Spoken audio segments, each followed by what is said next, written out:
Hi, everyone. I'm Emily, And I'm Vince. and this is the Lighthouse Lowdown.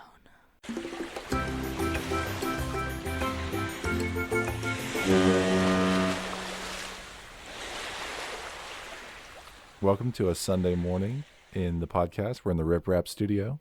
And today we've got our Starbucks coffee, and we're Yeah. going to tee things off. I had a free one with my star accumulation, and so I always get a large with an extra shot of espresso and almond milk. Yeah, tell everyone what your order is in case they want to send you one. Oh my gosh. Well, if you want to, you should go to our Linktree link that's in our show notes. You can send us a coffee. But it's actually a coin in our treasure chest is the way that we have it written out. So. Yeah. But that coin will go towards coffee. Oh, another fun thing having to do with coffee is that Captain Cecil Coffee is sending us a couple bags of their ground Atlantic coffee, I think. Nice. We'll post their information on the episode where we do this, but Vince and I are going to go ahead and give it a try and tell you guys how it is, and then we'll be doing a giveaway for a bag of their Atlantic coffee, so you guys won't want to miss that one. I think their branding is very on par for us. So Yeah, I've never had Captain Cecil's coffee, but their Instagram, no matter what, you got to check their Instagram out. It's really cool. First off, it matches our theme, nautical Lighthouse, but they have very good photography. I don't know if they all have one person that does that, I don't know. So we've been a fan of Captain Cecil's Instagram for a while. Yeah, the first time I made an Instagram, actually, they were one of the first people I followed. So we were happy to be doing a little collaboration with them and get to give you guys a free bag of their coffee. So much fun. And they have new packaging, so you guys will get to see it all. Our other sponsor for today is newegg.com. They're a standing sponsor with us. So anytime you need something computer related, tech related, check out our link. That'll take you to their website. And then anything that you purchase on there, we get 3% of that back. So I actually used that link yesterday, and I ordered a ergonomic upright mouse. So I'm excited to get that. A little bit of cash back in our lives. A little bit of cash back. So we appreciate Newegg support, and we appreciate your support as well.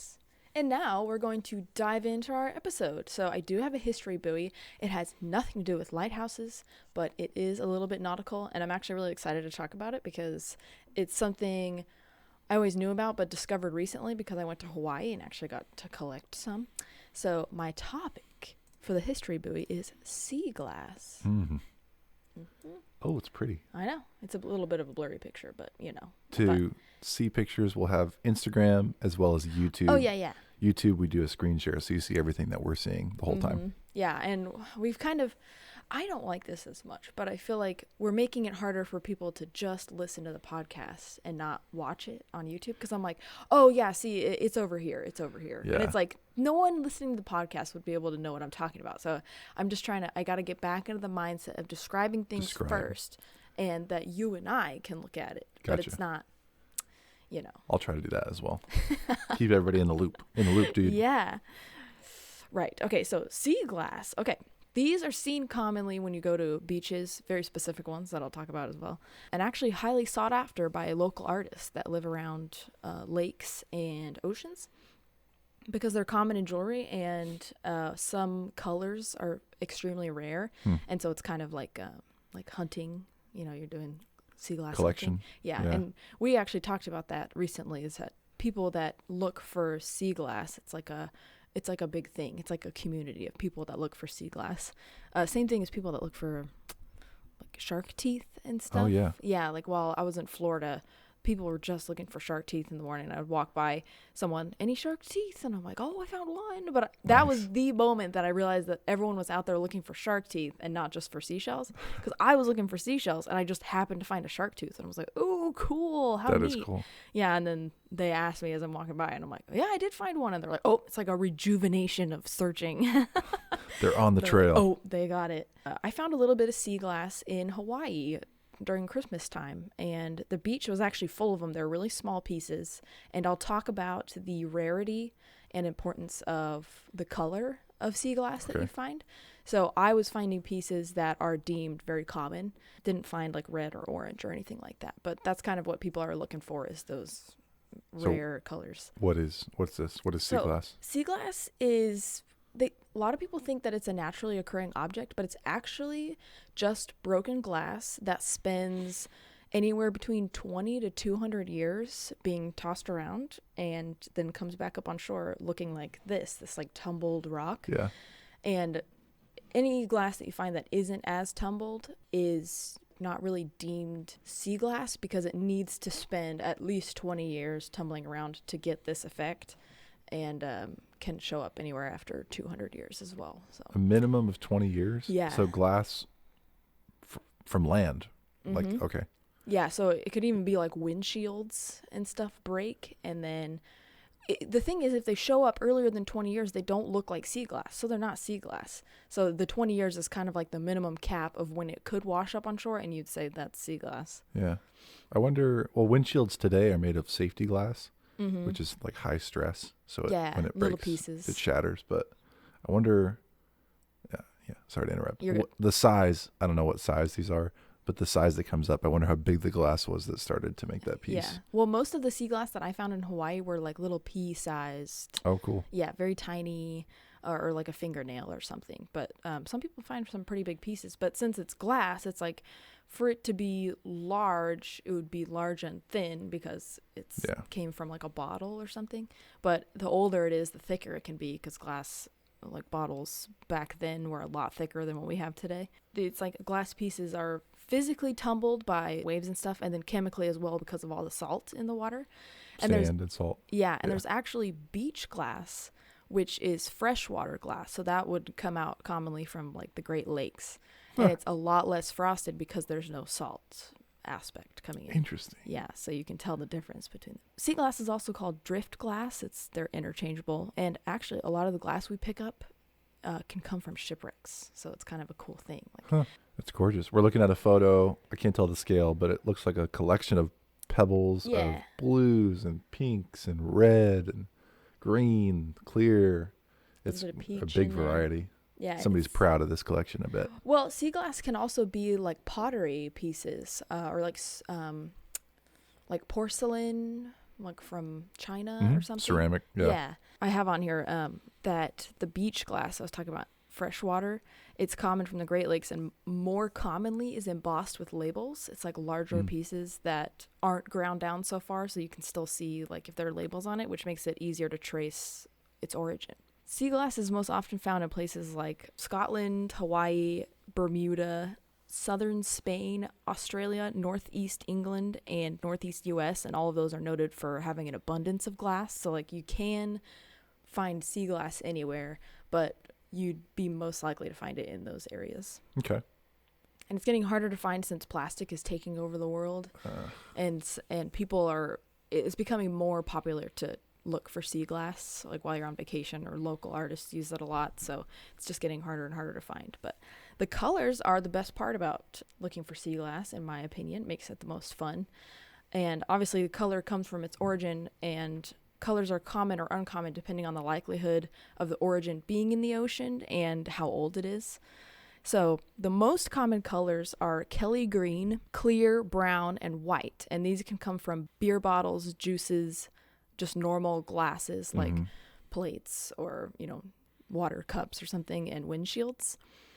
And then 1 in every 25 to 100 pieces are jade, amber, which comes from whiskey, medicine, spirits, and early bleach bottles.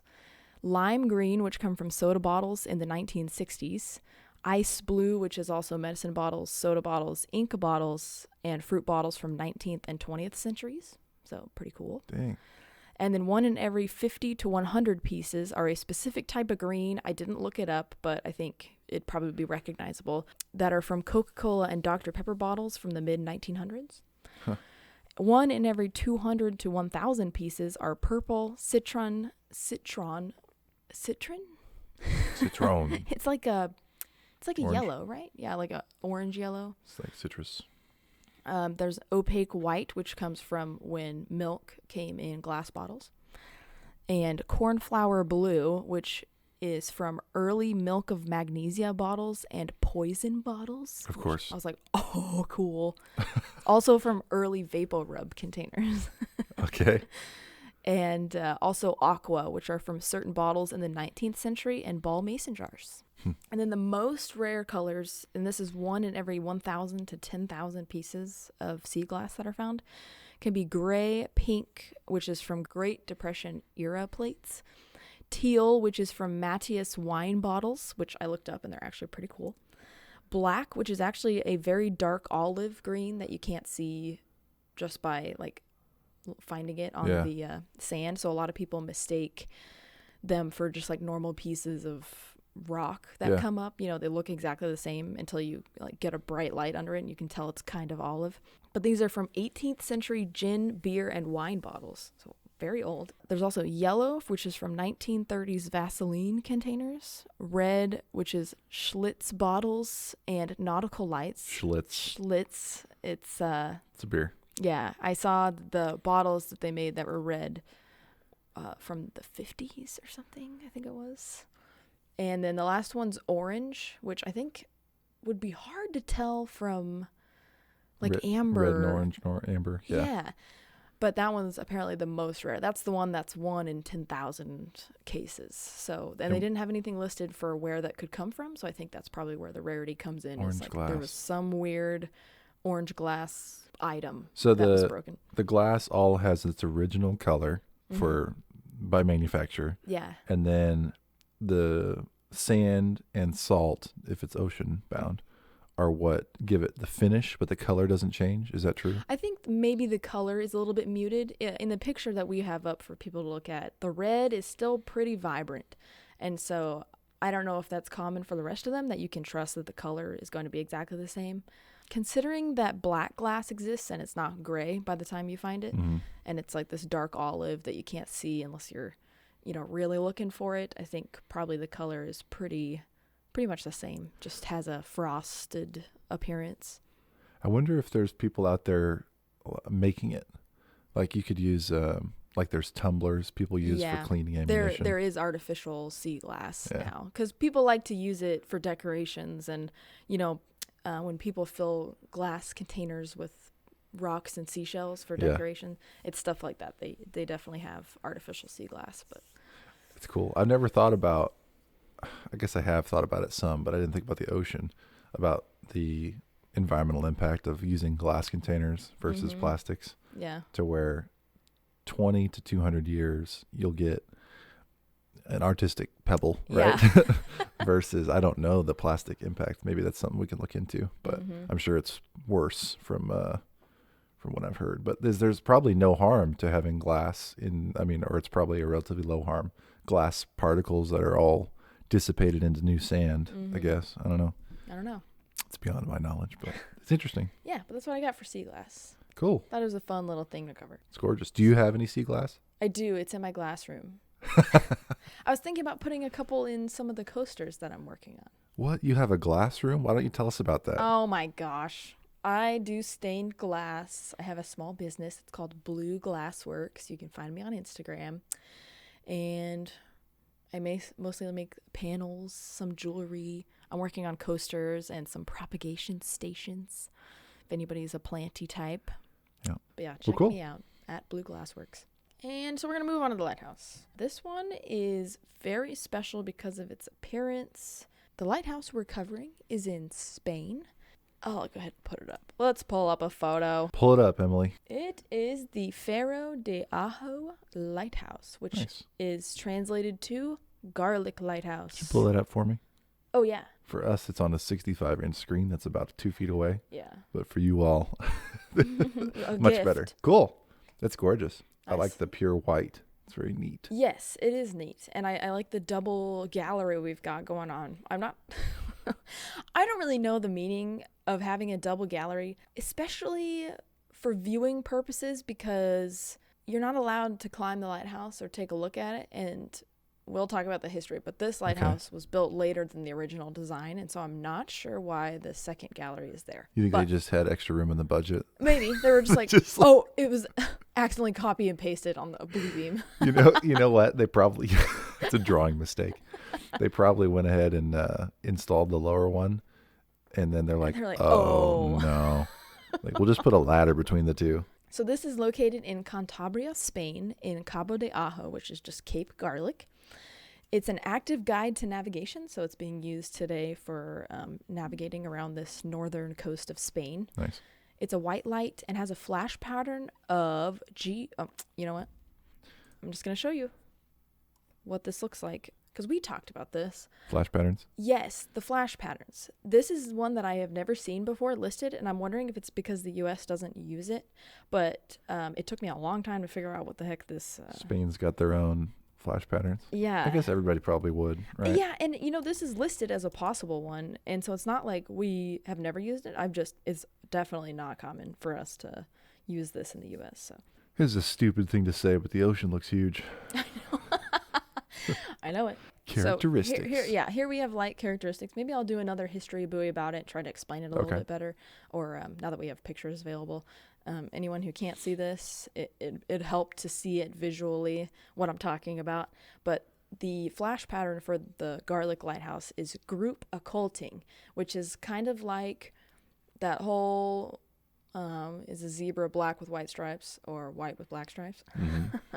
It's like normally we see flashing light, which is listed, or group flashing, which is basically periods of darkness that are interrupted by periods of light. Okay. And the flashing is usually shorter than the darkness periods.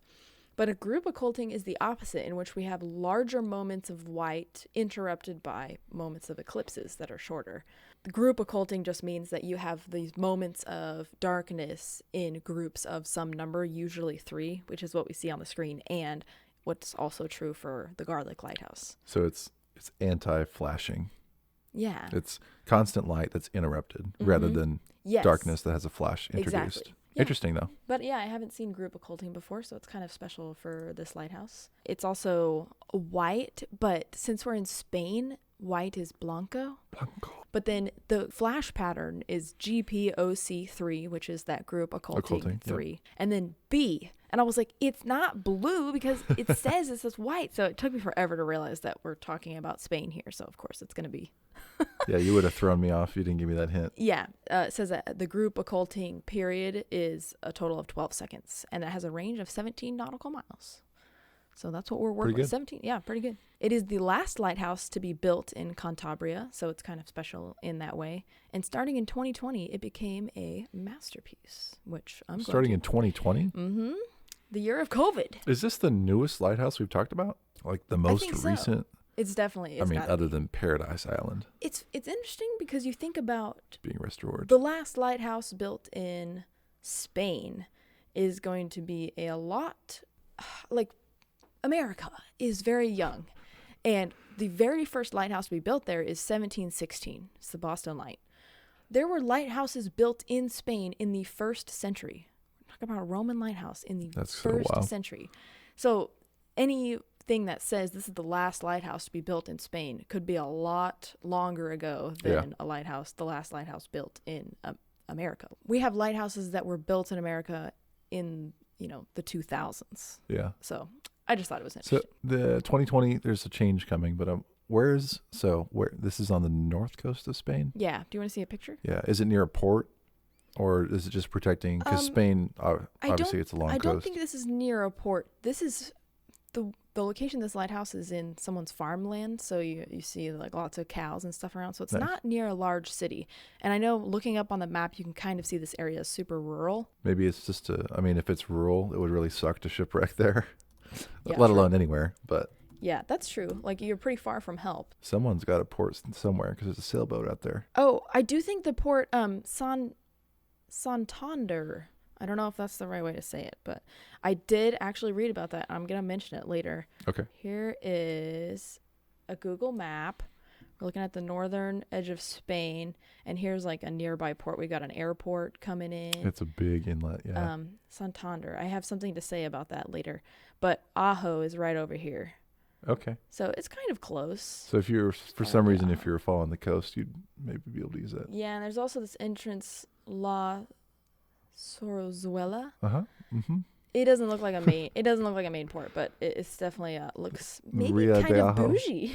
Okay, Ria, you said onion? No, garlic. Yeah. What? I don't Is know. this like, do they grow a lot of garlic here? I don't know. It's a gorgeous, Cantabria has a gorgeous Google photo right there. Oh, it does. Yeah, trees. Look at the water. Old buildings right up against the water. Gorgeous. Yeah. Obviously, it's like a place to visit. Google does a good job of making me want to travel. They're like, what do you think we were built for? Okay. Really cool. All right. Sorry to derail, but No, it's good. pretty white. Needs a little paint on those guards up there. And that's another thing I'm going to mention is that this lighthouse needs a little bit of help. 2020. So Good the year. history. Let's go way back, but not very far back because Way not very far. all the way back to 1907. So it's Oh. still over 100 years ago. The government of Spain planned the construction of a 59-foot tower, an engine room, and a 2-story rectangular cottage to house up to 6 keepers, which is a lot for just a little tower. Mm-hmm. It was projected to be one of the most important to be built on the Bay of Biscay in 1909, the plans were approved for this lighthouse to be built. And the Bay of Biscay is just the body of water that this is up against. In 1914, the nearby Cabo Mayor lighthouse was electrified, which was a lot bigger than this one, kind of like one that was built a long time ago, very necessary for this area. And it was electrified, which gave it a more powerful light, which they deemed this one unnecessary, which would not be true because 3 shipwrecks occurred shortly after that, which kind of put this lighthouse back on the map. So, yeah, Garlic was back on the map and approved again in 1924, building plans approved in 1928, and then they completed the lighthouse 2 years later in 1930. Okay. It wasn't electrified until 1962, which kind of goes hand in hand with me talking about this being a very rural area. Like there's a chance that rural areas didn't get even electrified until the 60s anyway, because we're talking about the Cabo Mayor lighthouse being electrified in 1914. So that's a lot. That's almost 50 years, half a century before this lighthouse is electrified. Well, all these electric places that are off on their own either need cable run to them or they need solar power. And solar power wasn't really developed till 70s, 80s. Well, you think even telephone lines wouldn't go to farms and stuff for a long time. Yeah. So not that surprising, but a little crazy considering a close lighthouse of this one was electrified 50 years earlier. Yeah. So definitely says something about its location, I think. Okay. In 1980, Fernando Rodriguez Perez designed a new cylindrical concrete tower a little over 52.5 feet tall. And so that's the one that we're seeing today because the original, the new one was built next to the original and the original one was destroyed. I'm not sure why this happened. I did look it up. Why was the original lighthouse taken down? And nothing came up for it. And so it's maybe that it was just left alone for so long. But by 1980, so they had electrified it in 62. So why? I don't know. I think maybe it's just that it hadn't been touched in so long that they found it cheaper to build a new one rather than to restore the old one. Interesting. So it being the youngest lighthouse in Spain could be referring to this one, which was, I think, completed in 1985. Okay. Or it could be the one that was completed in 1930. I didn't check. So that's both. Yeah. In long history, they're not that far apart. Exactly. In our lives, long way. But yeah, so that is all the history that I found on this lighthouse. It's kind of the new stuff is what's big news for this lighthouse. So Okay. 2015, the City Council of Barrio requested a grant from the Ministry of Public Works of Government of Cantabria to make a perimeter fence parallel to the cliffs to protect people and a pedestrian path that's 10 feet wide to increase tourism around this area. So like in this picture, you can see, some nice. people walking. Well, you can see people walking on the pedestrian trail. And then further in the background of the photo, you can see this parallel fence that they're leaning up cliff against. edge, Yeah. just past the, okay. They put $70,000 towards making this like a tourist designated area. Yeah, just with this walkway. So you can't go up to the lighthouse, but you can walk around it. And actually, it became pretty popular. Like it put it on the map, like a place to go visit. Yeah. I think they had 35,000 people visit here in the 3 years before the the thing I'm going renovation. to talk about. Yeah. So it had some visitors. Basically, what they wanted to do was bring tourist money to Ajo. Okay. They just wanted more people. It's more a rural area. There's not a lot to see. So they wanted to put something on the map for people to be like, oh, we should go see that while we're passing through the area. And it used to cost just €1 to come in and walk around the lighthouse and look out over the cliffs. It's very pretty. You know, there's reasons to visit. That's very cheap. Yeah, I know. Now it's free. Nice. So that's even cheaper.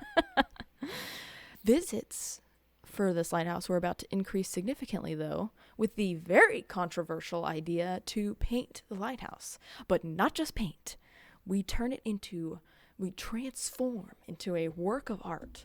And I'm going to pull up a photo to go with my dramatic statements. Every lighthouse is a work of art. That's the energy we want to bring to this place. Mm-hmm. Boom. Whoa. And also a nice view of the cliffs and a nice beach over here. Gorgeous area. But look at what we've done to this lighthouse. Wait, let me. It looks smaller from further away. Whoa. It's only 52 feet tall. Although if you look at the people in comparison, that's pretty tall. Yeah.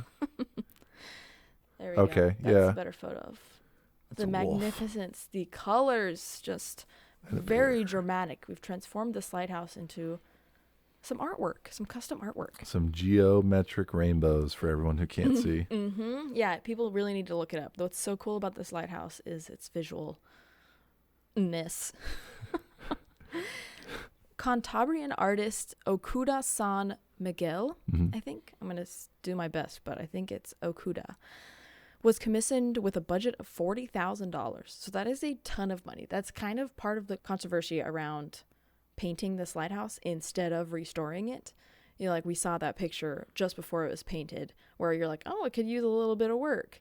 And this money instead was going towards painting the lighthouse. $40,000 to paint it. Yes. So that's part of the controversy. I'll go more into it. There's a lot of bullet points. But he completed the paintwork, which he called Infinite Cantabria, in 3 days, using over 100 colors, although I saw some people say it was 70 colors, and maybe the 100 is just being dramatic. Fuel the fire. It depicts local fauna, so if you look closely into it, you can kind of see some animals. There's birds. There's a tongue hanging out. We got lots of colored squares and triangles and some anchors. So lots going on. I don't know if this was free-handed, if he just kind of came up with it as he went along. Yeah. But this is very classic. Like, this is his style of artwork. You can see, well, here, let me look up. It's very pretty. So you can see his artwork. It's very... Okay. It works along with it. Known artist. A lot of the same style. Mm-hmm. Yeah, and I saw that so some of the things that he has a, 1800 tequila. Mm-hmm. Yeah. He has a bottle. He did a collab with them, and he has a limited edition bottle for $180. Would you mind looking it up? Yeah. Or just put in 1800 up in your search. That is cool. Isn't that awesome? Oh, why did I think it was $180?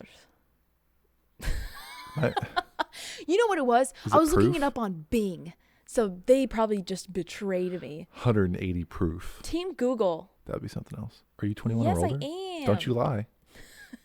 Oh, it's a series. These are Essential Artists series. Essential Artists. That must be fun. Oh, I like the koala. Is it panda bear? Oh, yeah. Those are cool. There's a nice skull here. $210 for 6 bottles, maybe? Yeah, what size are they? That's really neat. Okay, apparently it doesn't want me to read more. Oh, well. They're like, aren't you doing a podcast? It's pretty neat. Focus? Yeah, just thought that was... Yeah, I don't think I've ever had 1800 tequila, but that'd be I haven't either. I'm not a big looking tequila cool. person. Or like margaritas. I'm not a fan of margaritas. Tequila. Yeah. Anyway, so here's the whole controversy that surrounds painting this lighthouse. There's a couple of different things. I mentioned that a lot of that money could have gone towards fixing up the lighthouse, and so it feels kind of like a shame. You know, you're covering up problems that actually need to be fixed with paint. Yeah. The page that I was reading, I'll link it in my show notes so you can read it too. It has a lot more information than what I'm just going to kind of quickly cover here. Claims that lighthouses by regulation have to be black and white. That's not true for everywhere. It could be true for Spain, but I also couldn't find that anywhere. Yeah. Okuda remedied that by making the back of this lighthouse appear purely black and white from a distance, and you can kind of see a sliver of it from this photo. Oh. Let me try. I thought you were going to say he used so much surface area as black and white and calculated it all. Oh, no. That would be cool. I don't think I saved a photo of it from the back. It was a pretty cool picture. See if you can pull it up. Ah, here it is. Okay, here's a good photo of it from the back. Oh, that's cool. Yeah, so from really far out to sea, which you can see that the cliffs are so high up that even if you're close to the shore, this would probably still look like a white lighthouse with a black stripe. Like, obviously, there's a lot of other colors going on, but he kind of took into consideration, apparently, that by regulation it has to be black and white to be an active guide to navigation, and made it appear as if it was black and white. I thought that was pretty cool. Yeah, if you can see the colors, you're too close. Yeah. If you're on a boat. What is the whole point of this lighthouse? That's funny. Yeah, so that's one of the things. Another was gentrification, which I had to ask you about this morning. What did you say? It was urbanizing. Yeah, things? to gentrify, without Googling it, I think it means to modernize, to make popular, to make urban. An area that becomes gentrified, changes from what it was to become busy and typically progressive. Mm-hmm. So I guess that I get that a little bit. Yeah. No, I get that. Like, we're lighthouse people. We can just... Like classical versus modern artistic. Exactly.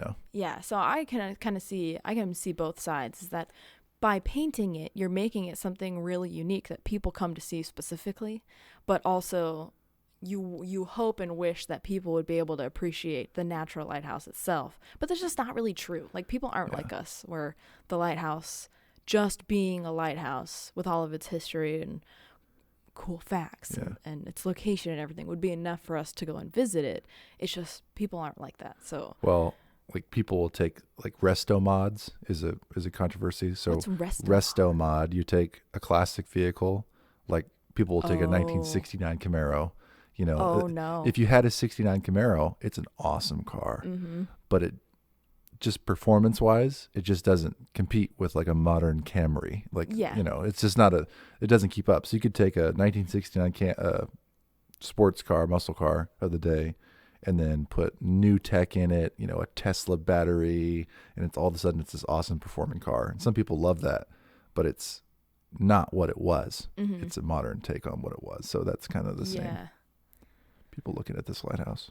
Another thing is that they're taking so far into account the interest of the visitor and not the local people, because there wasn't a poll to decide if people were going to be okay with painting the lighthouse. It was just paid, done, and then people were like, hey, look at this, So it was kind of like, okay, we know we're focusing on tourism. We know we're trying to get more people to come here, but nobody asked what the locals felt about painting this lighthouse. It was just, visitors will come here more likely if we paint the lighthouse. So that's another thing. There's lots of things. And Okuda says he has a lot to say about this as well, because, he's straight up in the middle of it. And he's painted things like churches before. And so he's kind of like, why are people throwing a fit over this lighthouse when I've painted a church to be black and white, or not black and white, colorful, and there's like drips coming down the walls, and it has something to do with 420. I saw that in the title of the coverage. Of course. He's like, I don't understand that. He says that the Spanish are mad at him for it because they don't appreciate art from their own country. So there's a little bit of bitterness. It's like, oh.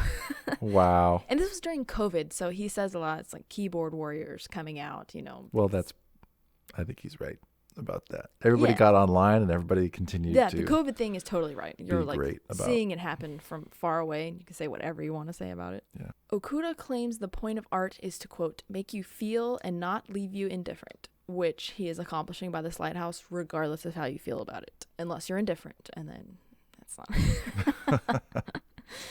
Yeah. It's pretty. Mm-hmm. He says Port Authority has decided he gets 8 years before they paint it white again. I saw a lot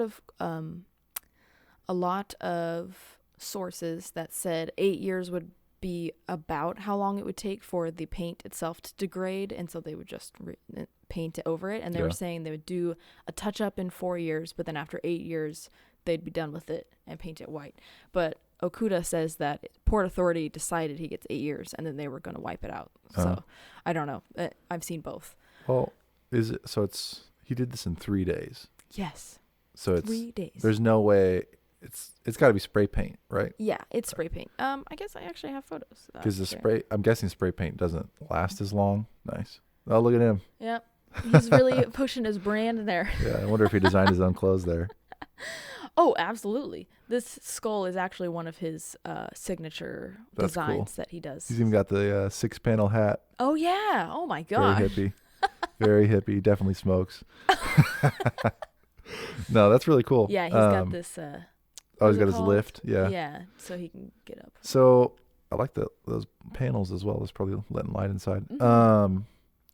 So 8 years is the contract, if you will, before it's repainted. Right. And they're going to paint it white. That's already been decided? Mm-hmm. Okay. Yeah. So this is done in 2020. Did they have numbers on visitors since this? Did it work? Yeah, I'll say that in a second. Okay. Okuda is hoping that after those 8 years, whoever is the person that decides to recover his artwork will choose differently. It's kind of like it's decided, but hoping after 8 years there will be different feeling around it once it's been integrated a little bit more. But he's also a graffiti artist. That's kind of how he started out, was doing graffiti. Okay. And so he says that he's used to his work having a small lifespan. He's used to painting something and within days it's covered back up. So he's like, I can understand and appreciate my art having a lifespan, but in my heart it will always live on. Yeah. 8 years for some spray paint is more than the average, I would guess. It's quite nice, actually. You never know. They could decide to keep it. Yeah. He's actually been offered more lighthouses to paint in Spain, but doesn't give any details about which ones those are. He said it includes one that's on an island, which I didn't see any prominent island lighthouses in Spain, except for it could be the Isla Moro lighthouse, which is also in the Bay of Biscay, which is Cantabria. Yeah. And he's a Cantabrian artist, so I think it would be more likely for him to paint another lighthouse where it's culturally, would plant some meaning back into its location and not just some rando painting a lighthouse somewhere. Yeah. There's not a concept, but I guess a program. It's Asset of Cultural Interest. It's kind of like us making the national, protected places. Gosh, I can't remember what it's called. It's National like every parks. lighthouse is under this Historic. Historic places. We talked about this. We I talked know, about every time. East Brother Light. National something of historic somethings. You guys know what we're talking about. It means you can't touch it. It's like that in Spain, where they have protected places. Historic. Culturally protected. And there's only 8 lighthouses in Spain that are on this protected list, which would prevent it from being painted the way that he paints lighthouses. Okay. So any culturally well-known lighthouses that would be on this list would not be painted. So I think that's probably why I had a hard time finding an island lighthouse, because it wouldn't pop up as easily as these lighthouses that are protected, that are an asset of cultural interest. Okay. Anyway, it has a couple layers of varnish on it, but he said, like I said, there's going to be like a touch-up in 4 years, and around 8 years it'd be decided if it'll be white again, so you have to visit before 2028 to definitely see his artwork on this lighthouse. It's kind of the fun thing. It has a lifespan. Yeah. So if you're a visitor, it makes it more likely for you to come and visit here pretty soon. I even thought about it. I was like, oh, well, we're going to be in Spain. We should go out there. But it would be a whole excursion. Pretty far away from where we're We'd definitely going. have to fly there, I think. In only 11 days, his art brought 28,000 visitors to this lighthouse. So What? probably within 2 weeks, we saw as many visitors as we saw in the past 3 years of the life of this lighthouse. That is crazy. I know. So it's definitely working, but it's also free. And so people that are against it say, what is the point of bringing people to see this lighthouse if they're not actually putting any money into the lighthouse or the environment or the city or anything like that? I think they're assuming that a lot of people are Spanish and are coming to see it like, oh, we'll just drive up there for a day and then go home. But people like us would be staying in Ajo. Visitors. Yeah. So kind of has both ways. There's some people who don't want visitors. Like I lived in Colorado for a short period, and everyone loves to visit Colorado. I still like to visit there, but being someone who was a Coloradan, it was kind of didn't really love the tourism. Yeah. Because people would bring their I don't know. They come up and treat your People treat your bring their place like a problems. playground, and then they leave. That's And, true. Yeah, it's part of like half and half of tourism. Yeah. It's like it can be something your community relies on, but it would also be pretty annoying. Yeah. You don't want to cater to tourism if you don't want tourism. Yeah. So that might also be a problem with this, is that like nobody said we needed tourism, but all of a sudden they're putting money into having people visit, and they're Yeah. like, why would we do that when we can just enjoy it ourselves the way it is naturally? Well, it's at least there's not like a Toby Smith. We talked about Paradise Island in the Mhm. Bahamas, Yeah. and he was saying, his idea of developing that lighthouse into a beach club and having locals be able to have local land Yeah. be accessed by them, not just tourists. Yeah. Some other corporations that were nearby didn't share that. So it was like, well, we don't really want locals here. We're for tourism. Locals have a special True. rate on the days that we're not open to tourism. It's just weird. Yeah. Like- And Toby's not saying like we don't want tourism, so Yeah. this is for locals only. He's just saying they would employ locals only, Yeah. so that there's some money going back and forth there, and then tourists could come and visit, and it would Yeah. be a reason to go and see it. But yeah, Benefits I for agree with that. everybody. But But don't let the controversy scare you away from this lighthouse. Yeah, okay. It's I know I just talked about it a lot, but the lighthouse itself deserves to be visited regardless if it's painted or not. I think it would be cool to see it while it's painted before 2028. But that new white paint, though, that's going to look good. yeah, it's like really Gonna look bright good. and nice. So if it's gotten this many visitors, why not?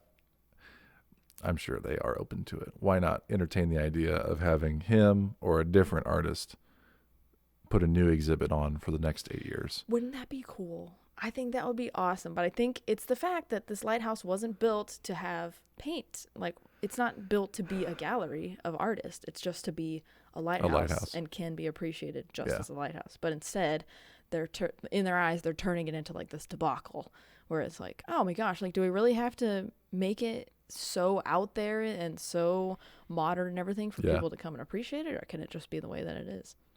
I can appreciate that.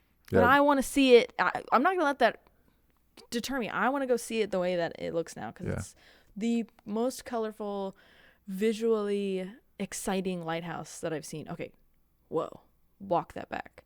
Not the most visually exciting I've seen, but the most visually unique lighthouse that I've seen That's so far. got to be true. Yeah. Mhm. That's all I got. The hours are 10 a.m. to 2 p.m., so just this short little 4-hour window on weekends only during low season, which is anytime other than summer. But during the summer, they're open from 11 to 2, and then they have a 2-hour break, and then 4 to 9. And people that have visited and write blogs and reviews and stuff say that the best time to visit is sunset, because you get to look out over the water and see the sunset, and it's The all golden hour. Yes, the golden hour. That's cool. apparently the time. It's weird that they're open and closed, to be honest with you. Yeah, well, you got people probably volunteering to There's keep it open. some facility nearby. You got to have people running. It's like the gates open. There are gates to get in because Yeah. it's somebody's private property, so I can understand that. Hope they get paid something.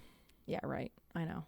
Yeah, that's neat. It's very pretty. I like the black top. I know it's pretty common, but Yeah. it's a nice contrast to all the other. It's nice that he didn't touch the top, I think. I think so too. Gorgeous cliffside. I know it. That's in a really nice location. That is the Faro de Ajo Lighthouse, or the Garlic Lighthouse. Garlic. I think Faro is Lighthouse, so it's just the Faro de Ajo. And I'm like, Faro de Ajo Lighthouse. The Garlic Lighthouse. It's like saying ATM machine, Oh. automatic teller machine. I was like, wait, what? Is that, wait, automatic teller? Yeah, like Yeah. a bank teller. Anyways, You came up with that example extremely fast. people say it sometimes. It's a thing. It's funny. Well, I have all of the links I used in the show notes, so you can kind of read about it yourself. There's a lot more detail I didn't include in my bullet points. And you can look up sea glass and Frau de Ajo, all that stuff. You can take a look at it. I got some blog posts and stuff in the references, so read up in our show notes. Also going to link where you can see us on Instagram and YouTube and LinkedIn and all of that in our link tree. So just one link to take you anywhere to do with our podcast. Good work. Thanks for presenting today. Yeah. Thanks everyone for listening. We hope you had a good time. and you're ready to visit us again. It gets worse and worse every time trying to remember it. We'll see you next time on the Lighthouse Lowdown.